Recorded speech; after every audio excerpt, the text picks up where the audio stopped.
Thanks for inviting me, and thanks to the Travers family and for the support of this conference. I was going to spend some time summarizing the current state of energy and future options for California. What I want to do instead, or as well, is focus in some ways on the theme of this conference more generally, that is the ethics and policy, and ask the question of what, if we're going to have an energy policy in California, what the goals should be. Let me start out by noting 4 distinct energy challenges that people talk about in California when you ask about what our goals are. One is cost control, and that's the one that probably gets the most media attention. I know personally, because every time the price of gasoline goes up, I get to be on television saying the price of gasoline has gone up.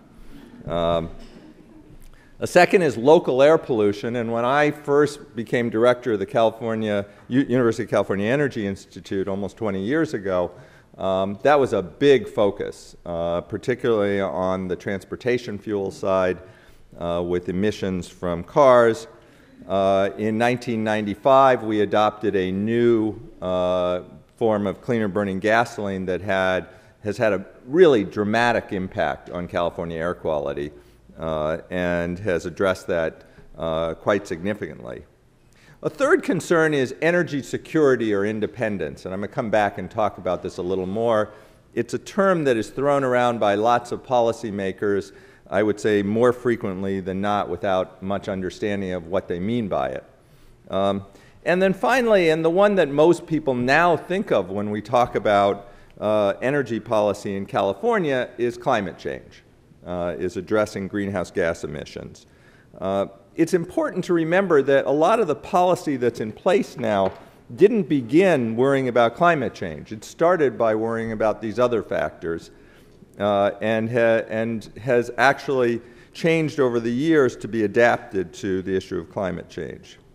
Until probably 5 or 6 years ago, well, probably 7 or 8 now, the focus in the state was primarily on cost control and local air pollution.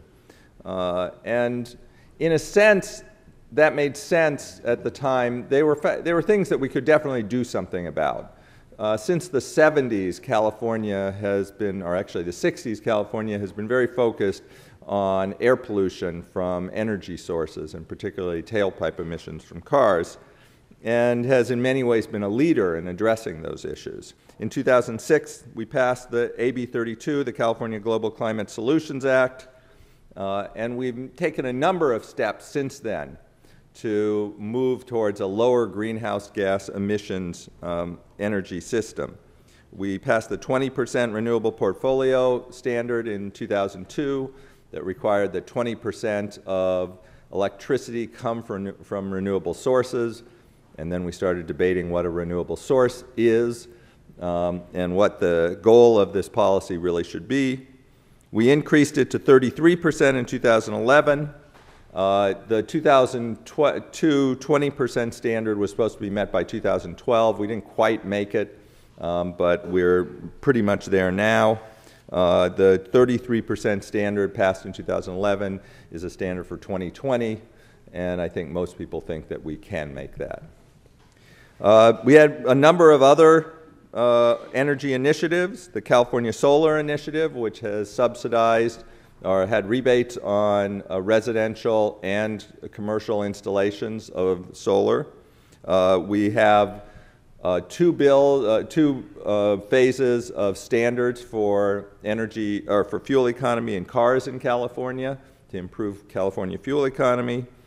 We have a low carbon fuel standard that at least purports to improve the carbon footprint of the fuel that we use in our cars by mixing in more fuels that come from low carbon sources.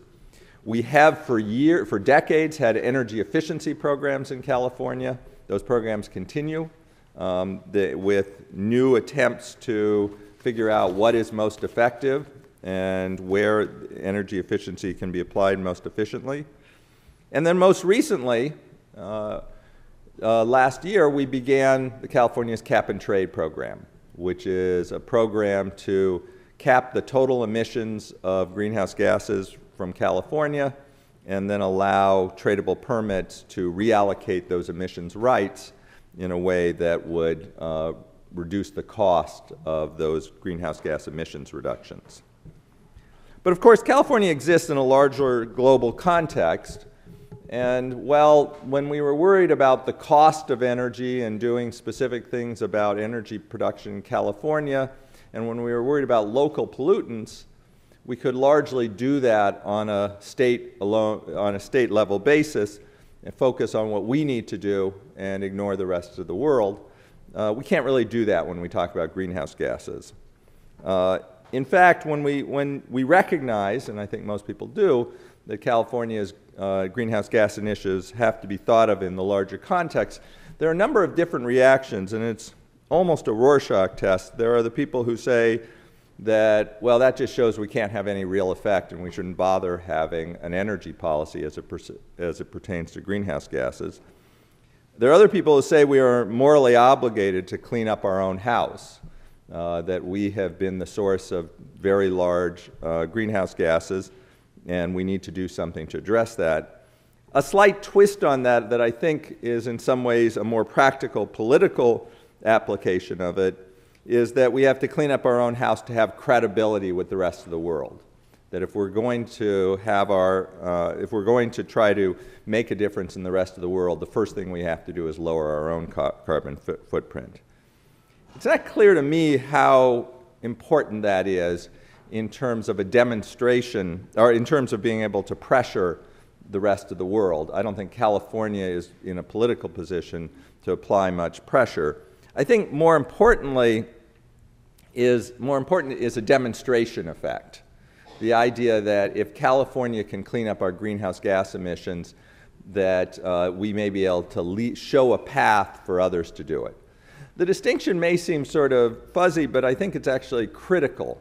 Because when we think about policies, and this is where I'm going to go with this discussion, I think we need to think about not can California reduce our greenhouse gas footprint, or how should we get to a certain percentage, but what effect is that going to really have on climate change globally? And important, I think the point of that is that when we think about California energy policy as it pertains to greenhouse gas emissions, the word that I have to keep coming back to is innovation. What are we going to do that is going to spur innovation that can be applied in the rest of the world?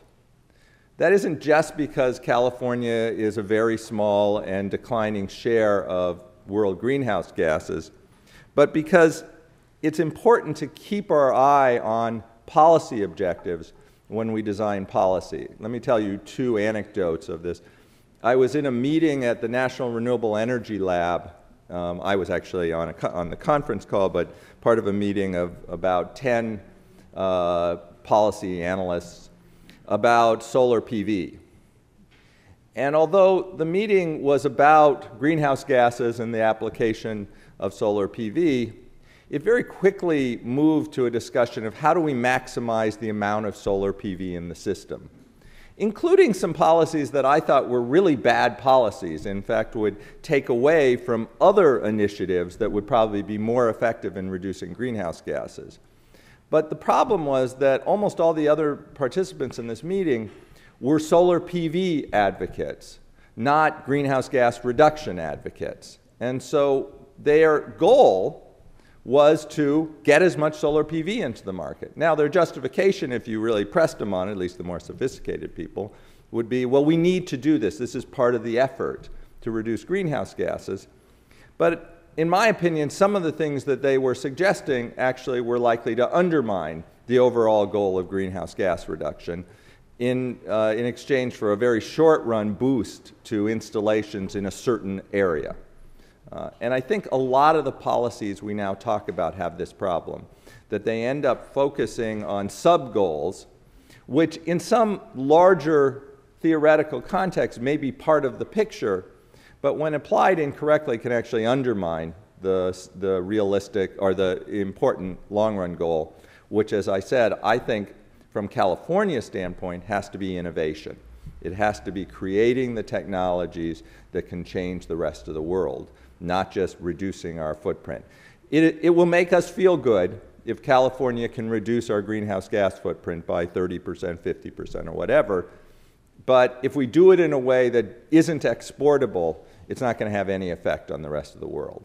Exportable both in terms of the technologies and in terms of the demonstration effect. If we do something that allows us to reduce our greenhouse gas footprint, but the developing world looks at it and says, that's so expensive, there's no chance we would ever adopt it, or that's very California specific to some way we live in California, it's really not going to be very useful in actually reducing greenhouse gases in a way that changes the world.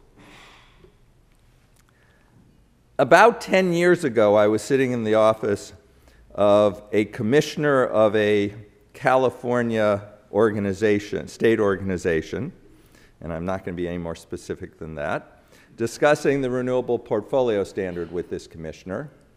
And I asked the commissioner, well, what's the goal? This was shortly after, or right around the time the first RPS was passed in 2002. And I asked the commissioner, well, what's the goal of the RPS? And the commissioner sort of came up short and looked at me like I was an idiot and said, well, of course, it's to reduce our reliance on foreign energy sources. That's a laugh line for those of you who... California doesn't, at the time and now, California actually doesn't import energy from outside the country to produce electricity. And the RPS applied to electricity. The reduce our reliance on foreign energy sources generally applies to oil, and California even then used no oil to produce electricity. Being the smart ass I am, and being unable to help myself, the one thing that we did do at the time was import natural gas from Canada. So I said, that's right, you can't trust those Canadians. They could turn on us at any moment. And that didn't receive a great response from this commissioner. But I think it really does make the point that this commissioner, at least, was deeply confused about what the goal of the RPS was and what we might accomplish with it. Because the one thing we were definitely not going to accomplish with an RPS was reducing our reliance on foreign energy sources. There were lots of arguments for it, but that wasn't it. But certainly if this commissioner, and this commissioner was in a decision-making position at the time, you would want them to have an understanding of why we're doing this in the first place. So what is the goal now? Ultimately, I think it has to be, well, we still do have to worry about cost control, and while we still do have to worry about local air pollution, the primary focus is maintaining levels on those criteria while creating solutions to greenhouse gas emissions. I think that, unfortunately, the focus on reducing greenhouse gas emissions has been more in how do we get California's footprint down than on how do we become a laboratory for solutions that can be exported worldwide. And there's some overlap, but I think it's very easy to become focused on reducing California emissions as the goal, and as a result, lose track of where we really should be going. Cap and trade is an example of both the good and the bad, I think, here. When cap and trade was first passed as part of AB 32 and implementation was discussed 5 years ago, most economists who study this in California said, well, it could be useful as a model for what the rest of the country can do and potentially what we can do worldwide. Cap and trade in California alone was going to, and now it does, have quite a few problems in running a market on a state-level basis due to the trade that occurs across state boundaries and the inability of a state under the US Constitution to actually control that trade. On the other hand, if it actually set up a model that the country could follow, then when that new Democrat or even Republican in 2008 who believed in cap and trade, you may recall that both presidential candidates actually were pushing for cap and trade in 2008, got elected and pushed cap and trade, California in 2009 would be the example of how to do it. Well, you know the history since then. That New Democrat did get elected. We didn't get cap and trade. If anything, we are further from it now than we were in 2007, probably a lot further. And we've gone ahead with the California cap and trade market. Now, I'm not going to say we should have suddenly shut it down, but we do have to think hard about what's the goal now. And how useful is it to have a goal of reducing California's greenhouse gas emissions if it's not really going to be a useful example for elsewhere in the world? Particularly because what we have learned from the California cap and trade market is that it is very difficult to run a state-level market. Leakage, that is the movement of economic activity outside the state, is a tremendous problem. And a bigger problem is what's called resource shuffling or reshuffling. That is the case where nothing actually changes in physical activity or business activity, but purchases change. So if we now don't buy our power from the coal-fired power plant in Utah, but that power plant continues to operate and we buy our power from the hydro plant and the people in Arizona buy their power from that coal plant, then all we've done is reshuffled the power and had no effect on actual emissions. Likewise, this problem comes up with the low carbon fuel standard. If we put a different number on tar sands oil in terms of greenhouse gas emissions than on light sweet crude from Texas, then we're going to end up only buying gasoline made from the crude from Texas, but all that's going to do is reshuffle the Canadian crude somewhere else. There's a chance that will reduce the demand for Canadian crude a bit, but in a world oil market where there are plenty of people willing to buy it, it's really not going to change total emissions. And there's also a chance it could increase total emissions if it increases the shipping cost, if it moves crude around in a way that's less efficient than it was being moved around. Likewise, the LCFS has a different standard for corn ethanol that's made in a coal-fired refinery than is made in a gas-fired refinery. The stuff that comes out is exactly the same, but of course, if we buy the gas-fired ethanol, then somebody else buys the coal-fired ethanol. That's not a critique of these programs so much as a recognition that on a state level, it's very hard to actually implement these policies.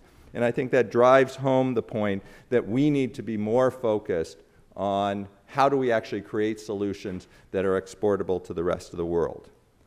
People talk about how China is interested in cleaning up their greenhouse gas emissions. They generally, in the process, sort of confuse local air pollution and greenhouse gases. There's no question China has a horrific local air pollution problem. There also is no question there are much less expensive ways to greatly address that than to move to renewables right now. In fact, I take a very different conclusion from the whole China example. That is that even in China, authoritarian country, it's very difficult to corral all the governments. China, as a national policy, wants to do lots of things to reduce their coal-fired generation, and when you point out that they're continuing to build new coal-fired power plants, a lot of the answer is they can't get the local governments to cooperate. I think that has to be a lesson to us of how difficult it is going to be to get worldwide cooperation, that it's not even going to be enough to get national cooperation among a lot of countries with very different incentives. Because even if these countries agree, it's not clear the local governments are going to agree.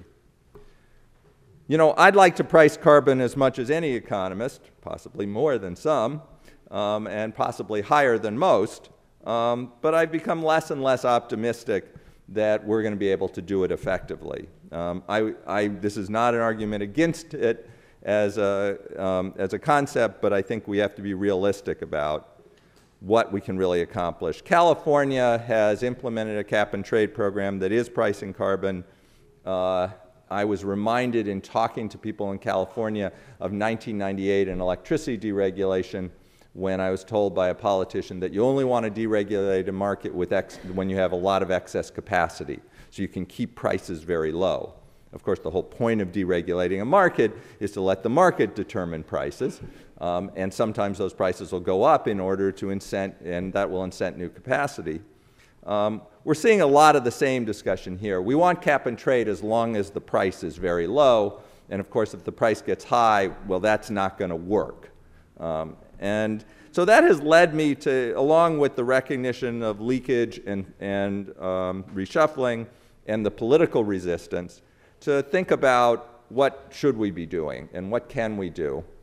And that again brings me back to innovation. The commitment to research and development, to innovation that can ultimately reduce greenhouse gases is probably a more credible commitment to reduce greenhouse gases than one that says we're going to price greenhouse gases. Much as I would love to do it, and I think it's a good idea, and I think we should be doing it as well, I'm worried that it's not going to be a consistent policy. And I think at a state level, policies that don't focus on innovation are much less likely to be effective. And that's not just a rap on cap and trade or on taxes. It's also on a lot of the command and control regulation that we have implemented, because it really hasn't been done with this focus on innovating for the rest of the world. So what does it mean? Well, if California went this direction and focused more on worldwide solutions, first of all, I think it's more likely to address climate change. I think that we're more likely to be actually come up with things that can really change the world. California has a strength in that. This would play to our strength of technology and invention rather than a strength, at least in Berkeley, but probably not very well else, of self-sacrifice. I think that ultimately that's not going to doesn't turn out to have as much political traction. And I think it's more likely to be a boost to the economy. I don't want to get too be too much of a cheerleader in that way. I think the reality is that none of these policies, cap and trade, LCFS, none of them are going to destroy the California economy, and none of them are going to revolutionize the California economy. I think the effect is going to be in the second decimal point in GDP.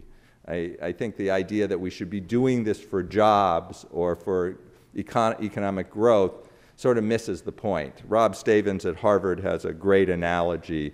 He says, you know, you're having a dinner party and your friends are coming over, and you got to make the salad and you got to take a shower before they get there. That doesn't mean you should make the salad in the shower. And that's what we're doing, I think, when we talk about green jobs. We're sort of confusing something that is a perfectly good thing to do with something else that we also need to think about. I think there's a question, well, what's the practical difference? If we actually reoriented our policy towards innovation and solving the world's greenhouse gas problems, what would be different? I think the first difference is that the lead question on any policy would be, what will we learn from this? And is it relevant to the rest of the world? If we go down a certain road, if we require a certain technology, is this something that's going to change not just California or the rest of the US, but particularly the developing world? Because the developing world is going to be the lead greenhouse gas producer going forward. To pick on one policy that I think would not survive that, residential solar PV installation, I think is a tough argument to make, particularly the supposed innovation of new financing methods that lease instead of buy, that take advantage of tax breaks / loopholes in order to make solar more affordable in California. I think when you think of that in this context, it doesn't look very good. I think that still does mean there's room for directed support for alternative technologies. And I think, in fact, there's probably a bigger argument for that. If anything, I think it's an argument for creating something akin to the California Regenerative Medicine Initiative in alternative energy. That is, focusing a lot more of the resources that we're putting in now on developing these new technologies. It probably means more focus upstream. California has a lot of handicaps when it comes to becoming a manufacturing center, and it's going to be tough to actually become the center of manufacturing.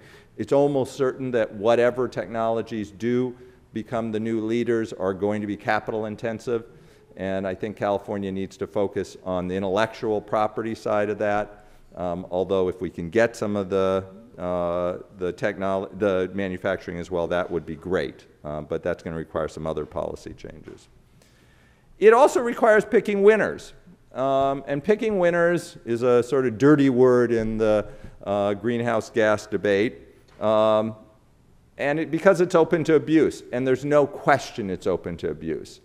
However, what we're doing now is also open to abuse, and I think there's a lot, when you see the political arguments that go on in Sacramento and Washington, there's no question that there are entities in there that may have started out trying to change the world, but what they're trying to do now is just get the funding to stay in business, regardless of whether their technology really makes sense.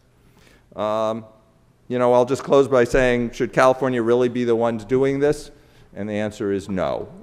I think the federal government should be the ones doing this. When Obama came into office, he talked about a $15 billion R&D initiative in renewable energy. We've gotten up to about $4 billion now. Just to put it in context, $15 billion is $50 per person per year in the United States. If we are really worried about catastrophic climate change, that just doesn't seem like a lot of money. And, you know, and of course, put it next to the Department of Defense budget and it disappears. And we're just really not doing it. And I wish we were doing it nationally, but we're not. And given what's going on in Washington, I don't think we will soon. I think in some ways that means that California has an opportunity. Again, I don't want to oversell it as boosting our economy too much, but it is something that California has as a real strength. And when we think about where could California really make the contribution to changing the greenhouse gas future, I think it's on the innovation side more than on the setting a goal to reduce California's greenhouse gas footprint and feeling great about it when we reach it. And with that, I'll stop and leave a little time for questions.